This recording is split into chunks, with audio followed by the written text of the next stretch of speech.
The party was flawless because I paid for every detail myself. I chose the venue, approved the menu, confirmed the music, and sent the final guest list. It was not about showing off.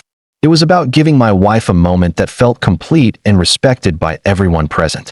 When she took the microphone, conversations stopped instantly.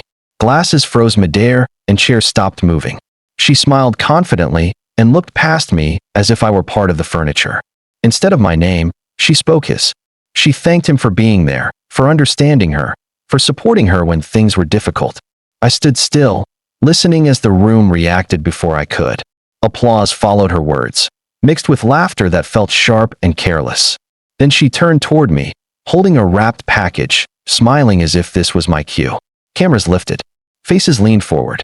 I opened the gift slowly, aware that whatever was inside mattered more than I expected. Inside was a branded t-shirt, neatly folded, the fabric stiff and new. Across the chest was a single word printed boldly. Divorced. For a second, no one spoke. Then her friends laughed, loudly and freely, as if they had been waiting for permission. I felt the shift immediately, the room turning its weight toward me. I did not smile, speak, or look away. I looked at her and understood something final. This was not humor, not teasing, not alcohol-fueled stupidity. It was a public line drawn with witnesses present.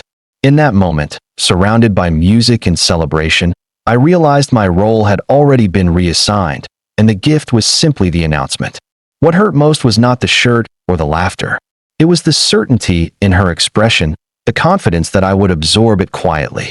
At this age, humiliation does not burn like fire. It settles like cold understanding. I knew the party would continue, but something essential had ended for me in that room. I stayed seated for a few seconds longer, letting the noise wash over me.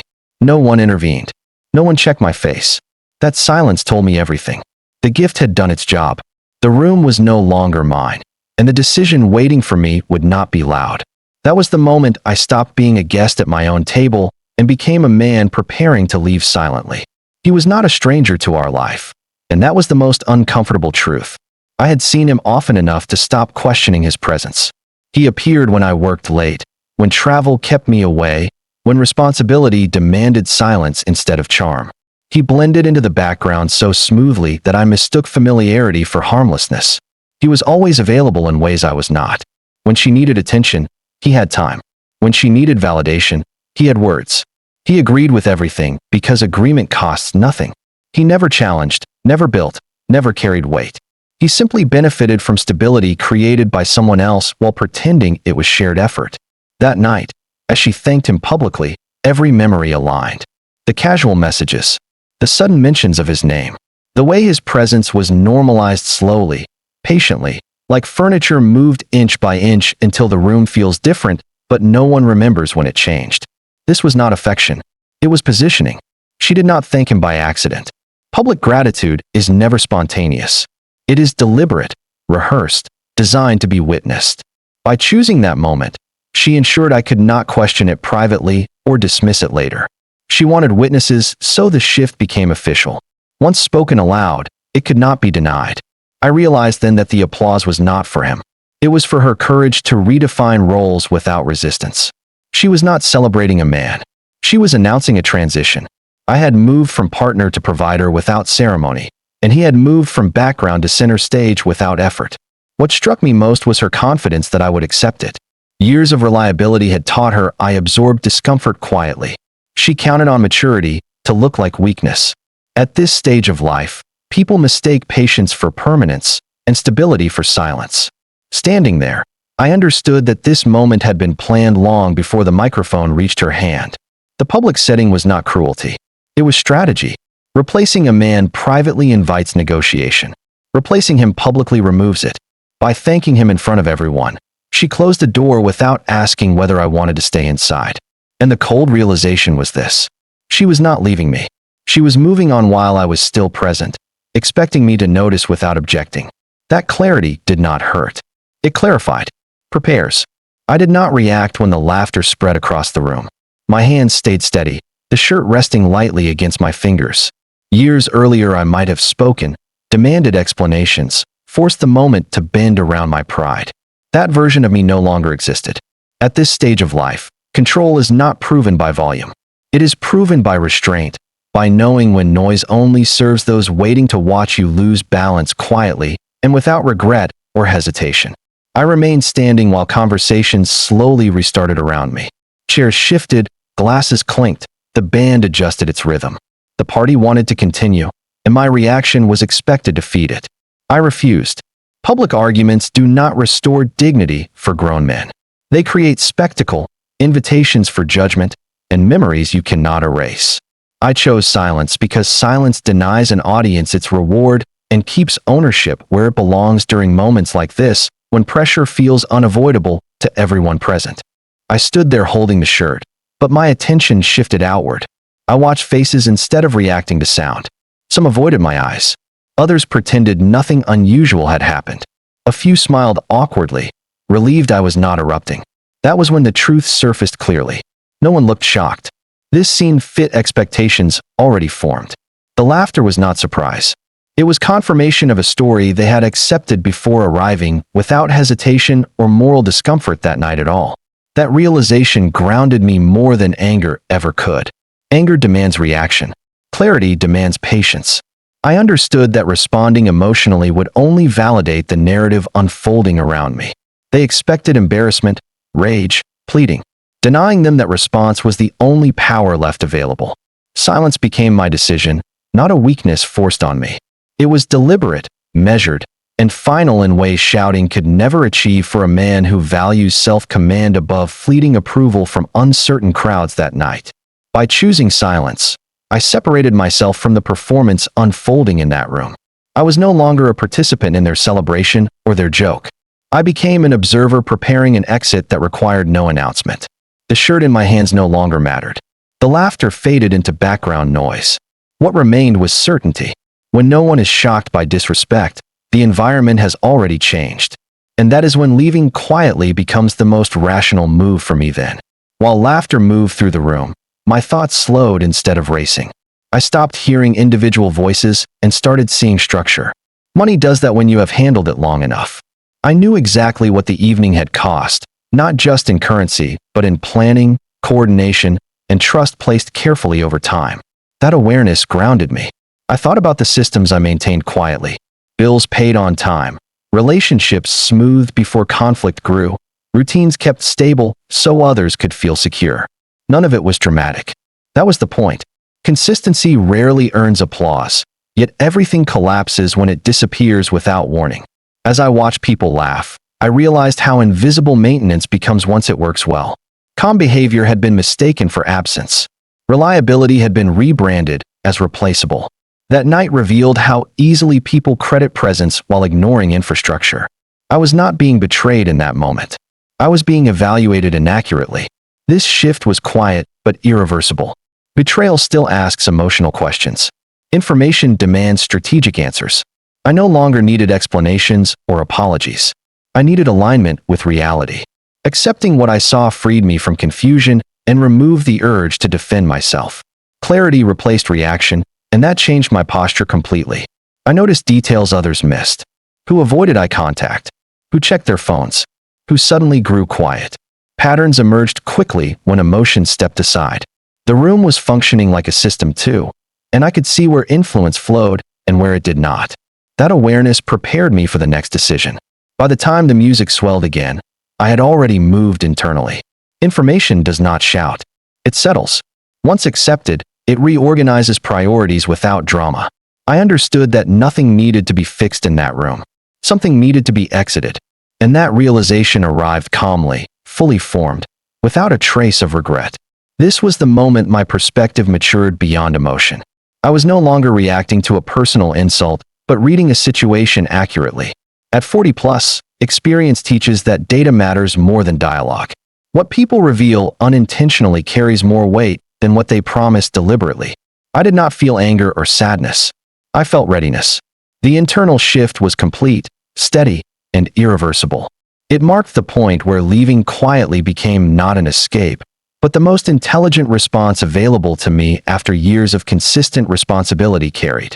I folded the shirt carefully and placed it back on the table as if it still belonged there.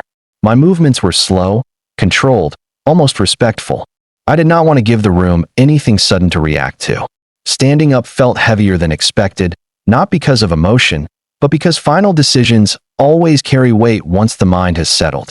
I straightened my jacket, glanced once at the faces closest to me, and saw nothing new. Conversations resumed immediately. Glasses clinked. Laughter stretched on without interruption. The band continued playing as if nothing important had happened. That continuity confirmed my choice. When disrespect passes unnoticed, remaining becomes participation rather than patience. I walked toward the exit while the music carried behind me, loud enough to cover the sound of my footsteps. No one called my name. No one asked me to wait. I did not turn around because closure does not require witnesses. The door opened easily, and cool air replaced the warmth of the room. Outside, the noise softened instantly, and perspective returned with it. I stood still for a moment, listening to the muted celebration continuing without me. That silence was precise, almost instructive. It showed me exactly where I stood in their priorities and how quickly absence becomes background when usefulness is no longer assumed. I did not feel abandoned as I walked to my car. I felt resolved, grounded by a decision made without pressure or panic. Leaving without explanation preserved something important that words would have damaged immediately. Apologies offered later would have focused on comfort rather than accountability. By choosing to exit quietly, I protected my dignity and refused to compete for attention already assigned elsewhere. That silence carried more truth than argument, and it marked the moment my role in that story ended, permanently and without negotiation, leaving me free to move forward alone. No one followed me into the night, and that absence clarified everything. The party continued because my presence was no longer essential to its meaning. Silence replaced obligation, and the distance between me and the room widened naturally. What remained was certainty, calm, and a clear understanding that endings do not always arrive with confrontation. Sometimes they arrive with footsteps fading into music that keeps playing, while a man chooses himself without needing approval from strangers who already moved on. That choice stayed with me long after that night. I did not take anger with me when I walked out into the night. Anger burns fast and leaves nothing useful behind. What I carried instead was clarity, heavy but controlled, shaped by years of understanding how decisions echo later. I knew exactly what mattered, and it was not the laughter fading behind the walls. The gift I took was not something visible to the room yet. It waited patiently, wrapped with intention, assumed secure by habit rather than respect. She believed timing belonged to her, that promises automatically matured. I understood then that trust is conditional, and access can close without warning. I had planned that gift carefully, not as leverage, but as recognition of partnership. It represented continuity, future steps aligned properly, stability offered without ceremony. Removing it was not punishment. It was alignment. When circumstances change, commitments must follow reality rather than memory. Walking to my car, I felt lighter than expected. Not relieved, but precise. The object itself mattered less than the decision attached to it. By taking it with me, I reclaimed authorship over my own contribution, refusing to fund a version of my life where respect was optional. I did not look back because certainty does not hesitate. She would understand later what disappeared quietly that night. Security feels permanent until it moves. The gift was never about generosity. It was about timing, and that timing no longer belonged to her. For a man past 40, control is not loud. It is exercised through boundaries enforced without explanation. Taking that gift was my boundary. It signaled an end without negotiation, a refusal to subsidize disrespect. I drove away knowing the silence would eventually speak for me. I did not need to announce what I had taken. Absence always reveals value more accurately than arguments. By the time questions surfaced, the answer would already be living somewhere else. That was the quiet advantage of leaving prepared instead of leaving angry. That night, what I took with me was not an object but authority over my next step. The gift simply made the choice visible. I carried it forward, untouched, as proof that dignity decides when generosity ends. I did not regret it then, and I never would. Some exits cost less than staying. This one returned something priceless, self-ownership, earned the moment I closed the door behind me. And clarity stayed with me afterward. My phone began vibrating before I reached my car, the sound sharp in the quiet parking lot. At first it felt distant, almost irrelevant, like noise from a room I had already left behind. I paused with my hand on the door, watching the screen light up once, then again, as if urgency could reverse what had already been done. I stood there breathing evenly, letting the moment pass without chasing explanations that no longer mattered to me anymore tonight. The calls multiplied quickly, one after another, until the screen looked crowded and restless. Notifications stacked without pause, each vibration more insistent than the last. I could imagine the confusion spreading inside the room as my absence settled in. Silence creates questions faster than confrontation ever does, and this silence was deliberate. I did not rush to stop it, because urgency revealed far more than apologies ever could once consequences became unavoidable for everyone involved that night, including myself fully. The number kept climbing until it reached 157 missed calls in barely 5 minutes. I noticed it with the same calm I use when reviewing figures that confirm a conclusion. Excessive contact is rarely concern. It is usually fear arriving late, after control slips away. I understood then that panic speaks loudly when confidence has already failed behind closed doors and tries to reclaim ground through noise alone once certainty disappears completely from the situation entirely now. I did not answer a single call, not because I was cruel, but because timing defines meaning. Respect does not suddenly become urgent after it has been publicly discarded. If it mattered earlier, it would have appeared earlier, quietly, without witnesses or pressure. Answering then would have rewritten the moment into negotiation, something I was no longer willing to offer after watching dignity tested under bright lights by people who mistook silence for consent and patience for surrender that evening. I started the engine and drove away while the phone continued to vibrate beside me. Each unanswered call confirmed the decision more firmly than words could. Consequences had arrived, and they were loud only because they had been ignored earlier. 5 minutes was all it took for priorities to reveal themselves completely. I did not feel regret, only a steady understanding settling into place without resistance as the road stretched quietly ahead, leaving the noise behind permanently for good now. That night, I did not lose my wife. I lost an illusion I had carried quietly for years, the belief that silence automatically meant loyalty. I had mistaken calm endurance for mutual respect, and that misunderstanding had shaped more decisions than I cared to admit before that evening unfolded. Watching the night unravel from a distance, I understood something fundamental. You can mock a man publicly once and still pretend it was harmless. But you do not call him 157 times afterward unless you realize you miscalculated his value. Panic does not appear unless something essential has slipped out of reach. At this age, perspective replaces impulse. Peace matters more than being chosen, praised, or validated by people who confuse attention with commitment. I had spent enough years building stability to recognize when my presence was treated as optional rather than essential. That realization did not hurt. It clarified priorities I had postponed out of habit. I did not leave to punish anyone or create regret. Punishment seeks reaction, and I was no longer interested in managing emotions that were activated too late. I left because dignity does not survive in rooms where it becomes entertainment. Once respect is mocked, staying becomes participation, not patience.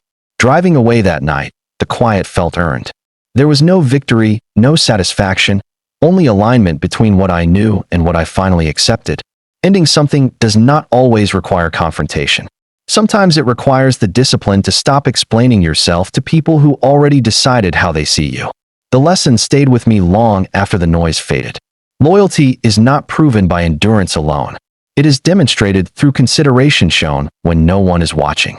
Silence can be strength, but only when it is chosen freely, not imposed through neglect. I understood then that maturity is not about how much you tolerate, but how precisely you choose your exits. Leaving without resentment preserved something important inside me.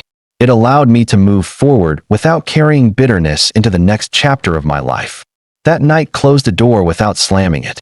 What remained was clarity, self-respect, and the calm certainty that peace is not found by staying where dignity is questioned. It is found by walking away before you forget who you are. That understanding reshaped every decision I made afterward with patience, restraint, and deliberate self-trust.